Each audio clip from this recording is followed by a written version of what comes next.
का गैस का सिलेंडर, उस टाइम यूपीए की सरकार थी, तो कहते थे 450 रुपए का आप सिलेंडर खरीद रही हैं, मेरे को मौका दो, आप मैं आपकी महंगाई कम करके दूंगा। क्योंकि ये एक स्टेट के हाथ में नहीं है, केंद्र सरकार इसका फैसला करती है कि कौन महंगाई कम करेगा।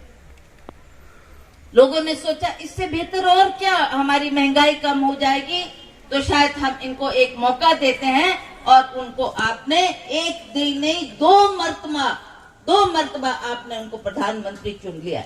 मैं उस वक्त भी चुनाव लड़ रही थी, जब मैं लोगों के बीच में गई तो एक ही आवाज हर गली से, हर कूचे से मेरे कानों में उभरती रही, और वो थी मोदी मोदी मोदी। लोगों ने कहा, चाहे वो बच्चा था, चाहे वो बुजुर्ग था, चाहे महिला थी, सबने कहा कि नहीं जी इस बार मोदी, इस बार मोदी। ठीक है, वो शायद लगता था आपको कि कांग्रेस ने काम किया है, पर मोदी जी तो बढ़ चढ़ के काम करेंगे। आज मोदी जी ने ना वो महंगाई कम की, उन्होंने ये भी कहा था साथ में, और मैं उनके शब्द कह रही हूं आपको, ये मेरे अपने शब्द नहीं है। उन्होंने कहा था कि मैं 2 करोड़ बच्चों को 1 साल में पूरे भारतवर्ष में रोजगार दूंगा। आज उनको कितने साल हो गए? 9 साल होगी, 10वां साल अब लगने जा रहा है। आप पूछो कि क्या आप में से किसी बच्चे को रोजगार दिया? किसी बच्चे को रोजगार मिला? किसी नौजवान को उन्होंने आगे लाकर उसको नौकरी दी? तो हमें बहुत निराशा हुई। और नमस्कार जी, ये हमारे पहले ब्लॉक के अध्यक्ष रहे दुष्यंत जी, तो इनका भी हम बहुत बहुत स्वागत करते हैं कि आज हमारी मीटिंग में ही आए हैं। तो मैं मोदी जी की बात कर रही थी कि ना उन्होंने महंगाई कम की, ना उन्होंने रोजगार हमारे को दिया। आप इतनी महिलाएं यहाँ बैठी है जो रोज आप लोगों को महंगाई से जूझना पड़ रहा है, गैस का सिलेंडर खरीदना पड़ता है, सब्जियां खरीदनी पड़ती है, तेल खरीदना पड़ता है। हमारे वक्त में सरसों के तेल के क्या भाव थे, और जब इनकी सरकार आई तो वही एक सरसों के तेल की बोतल की कीमत 240 रुपए हुई, और हमें लगा कि ये तो महंगाई कम करने की बात कर रहे थे। आज देखो आप महंगाई कहां से कहां पहुंच गई।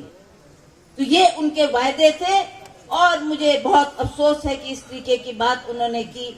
लोगों को आश्वासन दिया, लोगों को कहा कि मैं मंडी क्षेत्र में आया हूं, मैं प्रभारी के तौर पे भी यहाँ पर रहा, और मैंने बहुत काम किया। मैंने बहुत नजदीक से हिमाचल प्रदेश को देखा, मैं जानता हूँ यह देवी देवताओं की भूमि है, और मैं यहाँ के लिए, आप मुझे एक बार मौका दें, मैं यहाँ के लिए बहुत कुछ करूंगा। आप हैरान हो गए। मैं ज्यादा विस्तार में ना जाते हुए संक्षिप्त में ये बात करना चाहती हूँ। अभी हाल में ही पार्लियामेंट सेशन बुलाया गया। उस पार्लियामेंट सेशन को अटेंड करने के लिए जब मैं वहां पर पहुंची, तो मैंने जितने भी हमारे सांसद थे, चाहे राज्यसभा के चाहे लोकसभा के, उनसे भी आग्रह किया कि मैं तो अकेली हूँ एक कांग्रेस की, आप लोग सभी बीजेपी के, आप टाइम लो प्राइम मिनिस्टर से, सभी चलो इकट्ठे होके जाते प्राइम मिनिस्टर के पास, और उनसे आग्रह करते कि इतनी बड़ी आपदा हिमाचल प्रदेश में आ गई, लोगों का दिल दहल गया, 450 लोग इस त्रासदी में मर गए, और कितने बेघर हो गए, कितना नुकसान हो गया, शायद जो किसी ने सदियों में इतना नुकसान हिमाचल प्रदेश में नहीं देखा। हमारा दिल रोता था इसलिए क्योंकि राजा वीरभद्र सिंह जी ने इस प्रदेश को संवारा था। डॉक्टर यशवंत सिंह परमार, उन्होंने हिमाचल प्रदेश को बनाया, और हम उनको हिमाचल प्रदेश के निर्माता के नाम से जानते हैं। और जब इसको सजाने की बात आई, चाहे कोई स्कूल ले आप, कोई प्राइमरी स्कूल था उसको हाई स्कूल किया, उसको मिडिल स्कूल किया, फिर हाई स्कूल किया, फिर 10+2 स्कूल किया, कॉलेजेस खोले। किस क्षेत्र में आप मुझे बताओ कि कोई अभाव पढ़ाई का रहा? मेरी माता बहनें यहाँ पर बैठी हैं, वो जानती है कि जब आपने लड़की को 10वीं से आगे पढ़ाना हो तो कितनी दिक्कतें आती। हम बेटी को दूर तो नहीं भेज सकते, लड़के तो चलो चंडीगढ़ भी चले जाएंगे, जलंधर भी चले जाएंगे एजुकेशन के लिए, लड़कियां कहाँ जाएंगी? माँ बाप नहीं छोड़ते थे अपनी बच्ची को। और क्या शब्द थे माँ बाप के? इतना ही हम इसको दे सकते हैं, चिट्ठी पत्री लिखने लायक हो जाए बेटी बस फिर शादी कर देंगे, आगे नहीं पढ़ाते थे। राज साहब ने बेटियों का ये दुख दर्द समझा और उन्होंने 10+2 स्कूल जगह जगह जहां मांग आई वहां भी उन्होंने 10+2 स्कूल खोला कि नहीं मेरी बच्चियां 10वीं से आगे पढ़े। जब वो 10+2 स्कूल कर लेगी उनके लिए हम कॉलेज भी खोलेंगे और कॉलेज भी खोले। आप देखें किस जगह उन्होंने कोई कमी रखी, चाहे हमारे दूर दराज का क्षेत्र, चाहे हमारा पांगी भरमौर का क्षेत्र, चाहे हमारा डोडरा कुरार का क्षेत्र, चाहे हमारा लाहौल स्पीति का क्षेत्र, वहां जब आप जाओ तो वहां भी आपको ऐसी ही एजुकेशन की संस्थाएं मिलेगी, 10+2 स्कूल, कॉलेज।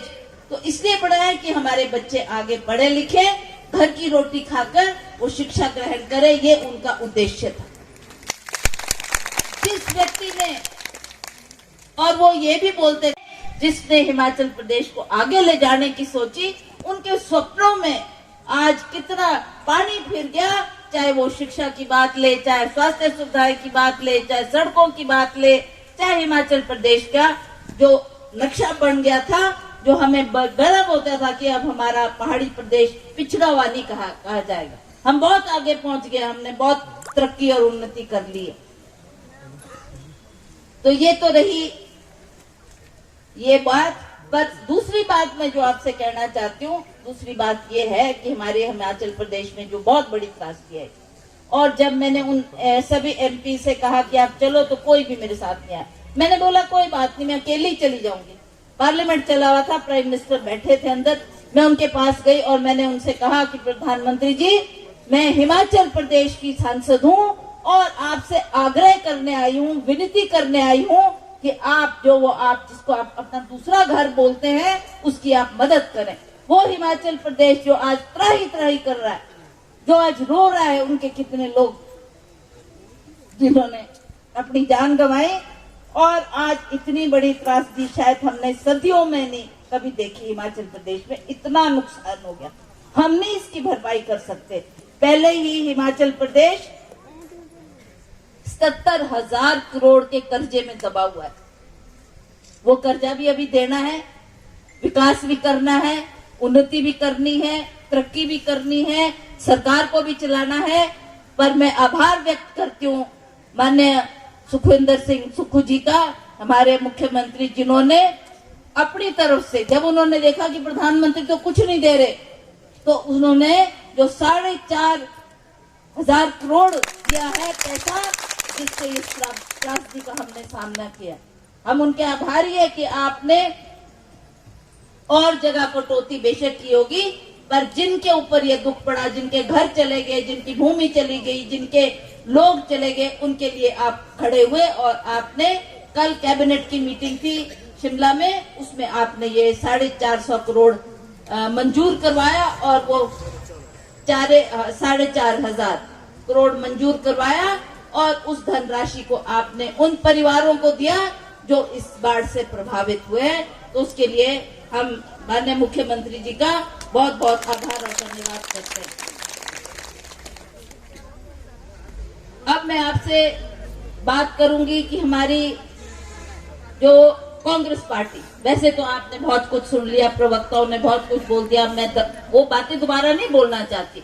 मैं केवल महिलाओं को ध्यान में रखकर ये बात करना चाहती हूँ कि कभी अभी अगर हमारी किसी ने सुध ली है, किसी ने हमारा ध्यान किया है, तो कौन है? आप मेरे को बताओ कौन है? ये कांग्रेस पार्टी है जिसने महिलाओं को आगे लाया। आज चाहे हमारी बीडीसी की मेंबर बनी है, चाहे हमारी जिला परिषद की मेंबर बनी है, चाहे हमारे पंचायत समिति में आई है, चाहे हमारे ग्राम पंचायत की प्रधान उप प्रधान बनी है। ये क्यों? हमने वो जमाना भी देखा जब महिलाएं घर से बाहर नहीं निकलती थी, ना उनके पति अलाउ करते थे, ना उनके सास ससुर अलाउ करते थे, ना माँ बाप अलाउ करते थे। वो बोलते थे तुम्हारा क्या काम, तुम्हारा क्या काम, ये राजनीति का क्षेत्र या समाज का क्षेत्र तो केवल मर्दों का काम है। ऐसा सुनने में आता था, मैंने भी बहुत सुना बचपन में, बहुत सुना। पर उस 4 दीवारी से अगर किसी ने महिलाओं को बाहर निकाला है तो वो हमारे स्वर्गीय राजीव गांधी जी। आज उनका आशीर्वाद से आज हमारी महिलाएं, आप देखो ग्राम कितनी तादाद आपको यहाँ पर दिख रही है, कितनी है जो इसमें से ग्राम पंचायत की प्रधान है, उप प्रधान है, जिला परिषद में है, पीडीसी की मेंबर है, पंचायत समिति में आई है। क्यों? क्योंकि आपके लिए 50% आरक्षण राजीव गांधी जी ने किया था। तो किसने कांग्रेस पार्टी का उद्धार किया, किसने हमारी महिलाओं का उद्धार किया?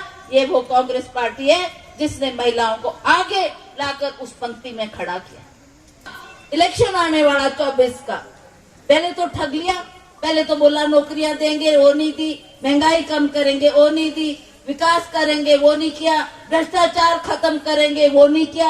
आप सबको याद होगा प्रधानमंत्री जी के वो शब्द जहां वो बोलते थे, इन कांग्रेसियों ने लूट लिया सारा भारतवर्ष। इन्होंने जो पैसा विदेश में रखा है, मैं उसको लाऊंगा जब प्रधानमंत्री बन जाऊंगा और आप सबके खाते में 15-15 लाख रुपए दूंगा। बोला कि नहीं बोला? बोला ना? आया किसी के खाते में 15 लाख?